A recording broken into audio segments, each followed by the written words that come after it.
Salut makers et graphistes en herbe, on va voir aujourd'hui comment donner un petit effet vintage à une affiche par exemple que vous venez de créer. Ici je me suis inspiré d'un travail d'Henry Rivers, donc ici j'ai créé Visit Asgard. Ça c'est pour l'exemple, et ce qu'on va voir c'est surtout comment lui donner ce côté affiche un peu vieilli.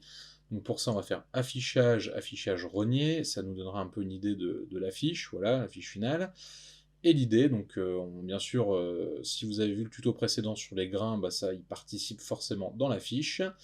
Donc je vais revenir ici, on va voir plusieurs choses. Alors, on va voir que ma texture, en fait, elle est ici sur un calque. Alors j'ai mis ma texture en dessous de mon texte, j'aurais pu le mettre au-dessus, ça ne posait pas trop de problème. Et on va voir comment faire. Alors première chose, je vais supprimer cet élément, voilà, et on va voir le travail de base. Donc j'ai deux calques, donc mon texte et mon travail d'origine, et bien sûr vous pourriez avoir beaucoup plus de calques, là j'ai tout rassemblé pour que ça soit clair. En gros des textes, des images, enfin des vectorisations, et la texture qu'on va coller sur le calque qui sera situé au-dessus. Pour ça, moi j'ai donc DuckDuckGo, j'utilise plutôt DuckDuckGo pour les recherches de texture ou ce genre de choses. C'est un petit peu plus pertinent que Google, donc globalement profitez-en. Voilà, c'est un bon moteur. Et ici, par exemple, je vais utiliser cette texture de papier. Voilà, elle a déjà des plis, alors je vais cliquer dessus. Elle a déjà un petit côté jauni, vieilli, il y a des taches, c'est parfait, c'est exactement ce qu'on veut. Il y a celle-ci, il y en a aussi une autre que j'avais vue, alors vous aurez peut-être pas les mêmes recherches, genre avec les plis ici, ou même avec un morceau de scotch qui traîne, enfin bon. Après, ça dépend des textures qui tombent. Là, je ne la vois pas. Il y avait une belle texture d'enveloppe avec du scotch, enfin, pliée avec du scotch. Voilà, celle-ci, là, voilà, que je trouvais aussi assez sympathique. Alors, je vais faire afficher le fichier, donc on va avoir la texture en grand format. Vous voyez, donc là, elle est plutôt en très très grand format. Donc, un petit clic droit, copier l'image. Alors, si vous êtes sur PC, enfin sur Windows, enregistrez l'image sur le bureau et faites tout simplement un import dans Illustrator si le copier-coller ne marchait pas, mais je pense qu'à mon avis, c'est exactement la même chose. Donc ici, je vais faire un commande ou CTRL V, voilà. Je vais essayer de mettre à peu près mes plis au milieu, voilà, un peu de choses près, et j'ai surtout collé ma texture, vous voyez, sur le calque tout au-dessus. Je vais réduire mon image, donc là je fais Alt-Shift, vous voyez, pour faire une homothétie par rapport au centre. Voilà, hop, alors là, on va laisser comme ça, je vais la remonter un tout petit peu, et je vais la recentrer un tout petit peu. Voilà. Alors, maintenant, ce qui nous intéresse, c'est que cette image, elle est sur un calque qui est situé tout au-dessus. On connaît déjà dans Photoshop qu'on peut avoir des propriétés de calque particulières, et bien là, ça va être pareil. Vous allez aller dans Fenêtre, Transparence, et vous allez aller directement travailler avec cette partie-ci. Voilà. Ici, je vais choisir par exemple un produit. Voilà, donc l'image va venir s'incruster dessus. J'aurais pu aussi utiliser éventuellement densité de couleur plus. Là, on a des couleurs qui ressortent plus. Et ensuite, j'aurais pu utiliser éventuellement incrustation, certainement. Voilà. Bon, là, l'image est un petit peu cramée. Enfin, les couleurs sont un peu cramées. Donc, je vais plutôt rester sur produit. Éventuellement, peut-être obscurcir. Ah non, produit, c'était pas mal. Et ici, je vais jouer, vous voyez, avec simplement à 80% par exemple. Voilà. Et je vais pouvoir avoir comme ça cet effet de vieillissement d'affiche et tout de suite un petit côté vintage. Pourquoi je l'avais mis tout simplement alors ça s'applique à chaque fois sur les calques qui vont être en dessous. Donc moi, mon titre entre guillemets, mon texte était au-dessus, donc je l'avais mis entre les deux pour faire ressortir Visite Asgard. Voilà. Donc ici, on essaye de faire déborder bien sûr sa texture en dehors des fonds perdus. D'ailleurs, on voit bien que les fonds perdus, oui, je les dépasse allègrement.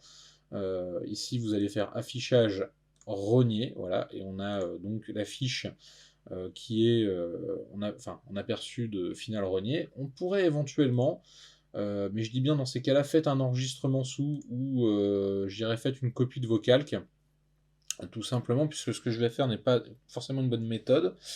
Regardez ici, je vais créer un bloc donc sur celui qui est tout au-dessus. Alors je peux même le créer à part, voilà. Ici je vais l'appeler test, voilà, tout simplement. Et en fait ça va être mon calque où je vais faire un écrêtage dessus. Hop, alors tiens, alors je vais le mettre en blanc pour que ça soit plus clair. Je vais le caler, vous voyez ici directement sur le fond perdu. Tac. Hop. Et par exemple, où j'aurais pu le caler sur la même, je dirais, sans le fond perdu. Si vous avez besoin de faire un export ou autre d'un truc propre, ou je sais pas, enfin, besoin de renier votre affiche pour X raisons, vous voyez, une petite astuce aussi. Hop, en plus de l'effet vintage, donc ici je prends tout, je sélectionne tout, clic 3, et ensuite masque d'écrêtage. Zou. Alors le problème c'est que ça pète tout, ça met tout sur le même calque. Voilà, donc c'est pas forcément une super idée. En attendant, utilisez rognage. Voilà. Bon, on va revenir à nos moutons. Donc ici, vous voyez, j'ai utilisé donc une image. On aurait pu bien sûr cumuler les effets. Alors, je vais par exemple prendre un autre élément. Alors, comment on pourrait voir ça? Je vais supprimer celle-ci. Zou. Retourner donc sur mes textures papier, s'il veut bien. Voilà. Et il y en avait un qui était sympa. J'en ai vu un qui était un peu, voilà, celui-ci, là, genre avec un pliage un peu déglingué. Hop. Afficher le fichier. Copier l'image. Je colle ici. Idem. Hop. Alors là, je ne l'ai pas collé sur le bon calque, donc je vais le copier et je vais le mettre au-dessus de mon texte. Donc si ma texture était bien collée, mais pas au-dessus, c'est moi qui fais une bêtise. Hop. On va faire aussi une homothétie et on va voir ce que ça donne quand on a une image noire. Hop là. Et ici, on pourrait s'amuser, pareil, à faire un produit. Alors là, le problème, c'est que l'image, vous voyez, est noire, donc tout va être un peu pété, entre guillemets, donc je vais pouvoir travailler avec d'autres options, par exemple, vous voyez, celui-ci, incrustation, qui sera beaucoup plus judicieux quand l'image va être sombre. Alors, idem, on va travailler, vous voyez, toujours, hop, en baissant un peu l'opacité dans ces cas-là. Peut-être que lumière tamisée pourrait être sympa, mais dans ce cas, il va falloir que je relève un peu, voilà. Donc comme ça, j'ai incrusté, vous voyez, une image plutôt claire, j'ai plutôt joué avec produit mais alors c'est multiply en anglais, donc densité de color plus, ou je vais pouvoir jouer avec une image plutôt sombre, mais dans ces cas-là, je vais jouer sur incrustation et lumière tamisée. Voilà les deux petites astuces. En tout cas, ça va vous permettre comme ça de faire apparaître des tâches, et ce genre de choses. Bah écoutez, j'espère que cette petite astuce vous aura plu pour donner un côté vintage à vos affiches. Vous pouvez bien entendu faire votre travail dans Illustrator et l'importer directement dans Photoshop et faire exactement la même chose, mais je trouve ça assez sympa de pouvoir le faire directement dans Illustrator. Ça n'empêche pas de pouvoir travailler derrière. Si je viens geler mon travail ici, je peux toujours venir sélectionner des éléments sans être embêté par mon image qui est au-dessus. Voilà.